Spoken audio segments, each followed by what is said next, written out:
Um, I've been trying to get a career at Marilyn Manson, Brian Nirvana, yeah, big time. Genuinely, feel like I'd get on great with the guys.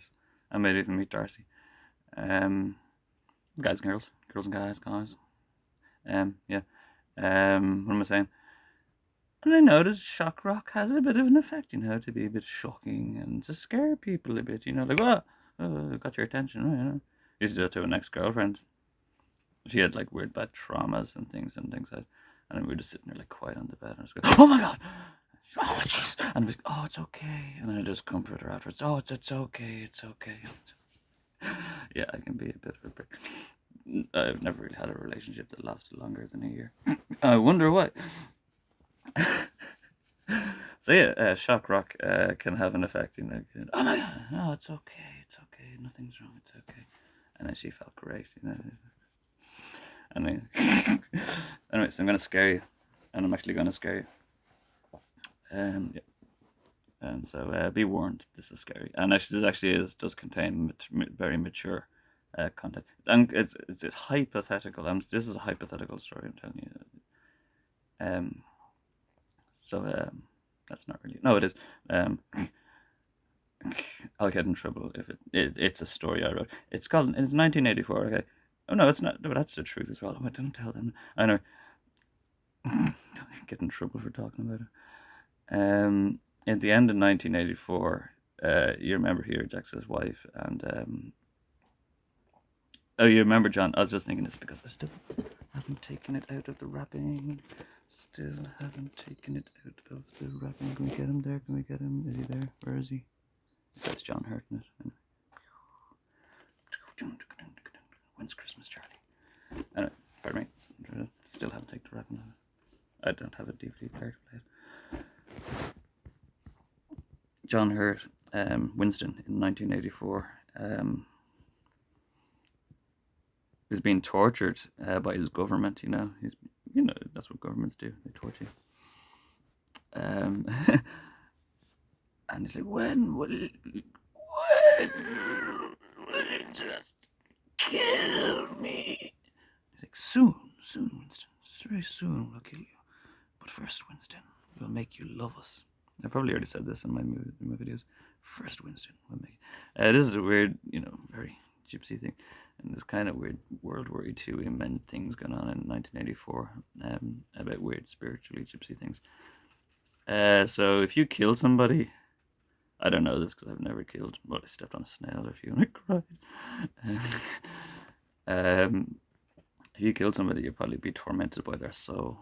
They'll probably be bothering you, haunting you all day because you killed somebody. So if you make them love, this is kind of very censored and very, I'm gonna scare you. If you make them love you first, and then like kill them without them really knowing, it's adulterous to bits. It's very adulterous and very sodomistic. But as far as their souls kind of remain for a temporary period, they think they still love you. So you notice at the very end of 1984, you find it's the end of the film, and he rejects his wife, and he finds a great advances in Eurasia or something, and the last thing he says to his government, he says, I love you, and the bartender probably came out and just shot him in the head or something. So yeah,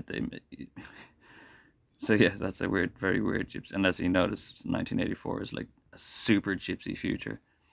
Like 1984 is when gypsies conquer the world. It's not like you're wondering like who won in 1984. What kind of? It's when gypsies rule the world, and there's loads of grunty military sitting around drinking and laughing and cheering, and having loads of mad fornications. And there's loads of celibate genius. Remember, his friend was like a Calcatron. And you'll have loads of celibate genius masterminds all being harvested. And yeah, so that's like 1984. It's what's happening in 1984. It's a hypothetical scenario if gypsies actually took over the world. So if you think about World War II, like Adolf Bloom, I call him Bloomsfield now. I just say Adolf Bloomsfield because it's just kind of better for like even narrative. Hitler. It just kind of sounds Nazi. So I call him Adams Bloomsfield now, just to be just a bit more open-minded about things. I was trying to get rid of these kind of gypsy things, but at the same time using loads of these gypsy things, and probably had a future for these gypsy things. He wanted to make it all perfect and Byzantine, and that's gypsy as well. You're not even supposed to. It's supposed to be like a garden kind of thing. You're not supposed to be kind of.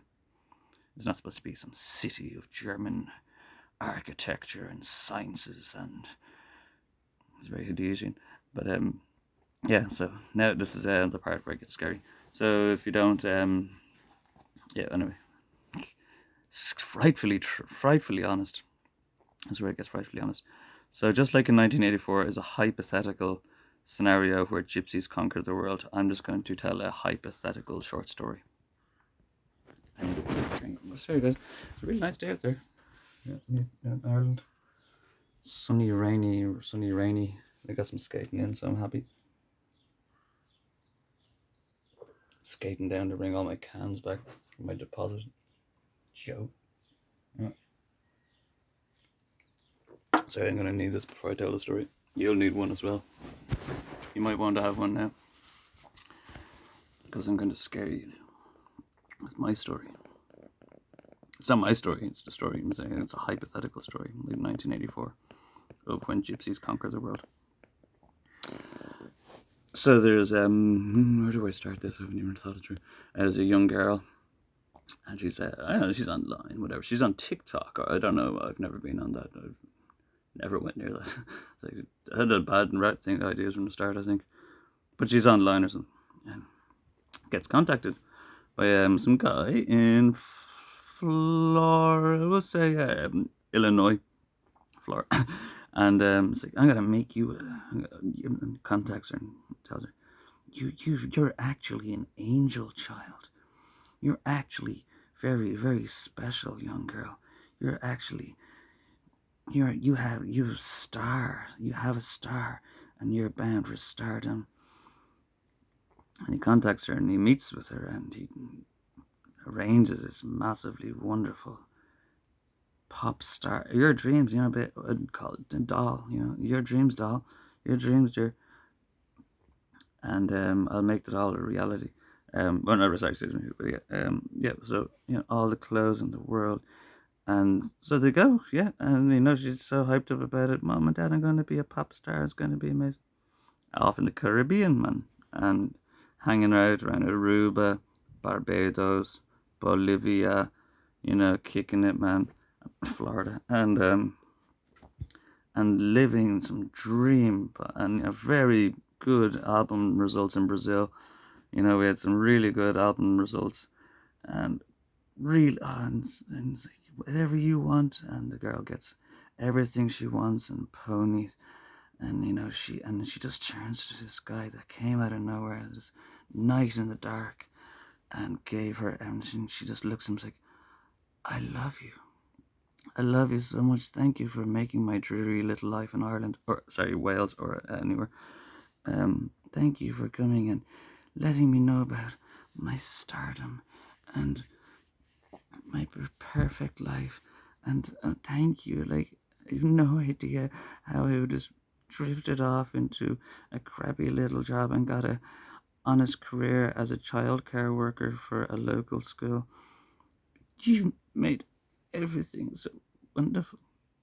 So they're off. Yeah, actually, around Bolivia, maybe we'll say Trinidad and Tobago. Maybe nothing against these countries in anything specific whatsoever, but they're in the Caribbean. I mean, Aruba, partying in Aruba, and there was a concert. You know, baby did great. Oh my god, really? Really? Oh my god, the place was pumped. Oh my god, oh, thank you so much. I was like, we're off to an after party. I was like, oh, what kind? It's like, oh, the best. This is a hypothetical, this is not an explicit quote. The best kind of after party. I was like, awesome. Can my friends come? We'll catch up with them. We'll let them know where we are. Scenery. Big fucking hall. Is this like a silent disco, hun? My love. Disco lights turn on. Disco lights, disco ball, disco lasers all around. and there's nobody there. It's like, okay, so like, what's going on? It's like, these are my friends. And at the end of the hall, there's this big, huge marine tank full of jellyfish and corals and razor fin rainbow fish and octopods, mainly octopi or octopods, and lots of types of exotic. And they all start getting up and dancing. Like, look, they'll start dancing now. When we turn on because all the lasers burn their jellyfish, so the lasers get going and the squids and octopuses start jumping around. It's like, oh, lasers everywhere. Lasers, dodging all the lasers, burns, and they start getting burned by the. They don't know what this. There's agitating the very gentle, jelly gentle creatures. So they start getting all jiggly and angry. You know what I mean? If you're being poked in a cage, starving in some weird situation, they're being poked, with, at a distance. They're really lasers. They hardly hurt, do they? So they start angry, and it's like, look, they start dancing. I wanted to introduce you to my friends. It's like that, and she's like, oh my god, that is so trippy. Oh my god, look at that rainbowy one. Oh my god, and is that a squid? Bang, smack from behind the head. Boom, down, bang, smack. Young little pretty princess hits the floor. Bang, bang, bang, lots of kicking around and lots of other stuff happens. Girl is brought onto the top of the stage, dropped into the jellyfish tank, and a cage comes down on top of her. And she just starts gaining consciousness, and she looks up through the fucking jellyfish glass, and she sees, my love, my love. And he's smiling, he's like, ha ha ha ha, ha, awesome, my love. Remember, we're going back to Winston. I love you. And yeah. And then there's a septic tank scene. There's some scrubbing of the fish tank. And then there's this gypsy priest that comes on to her love and her boy, probably his uncle or granddad or something. It's like, yes, Damien, she'll be there with you for about 2 weeks. Or Chester, whatever it is. 2 weeks as a spiritual servant until God tells her the truth. And she's like, oh my god, you can. And Damon's like, awesome. We need more pop stars.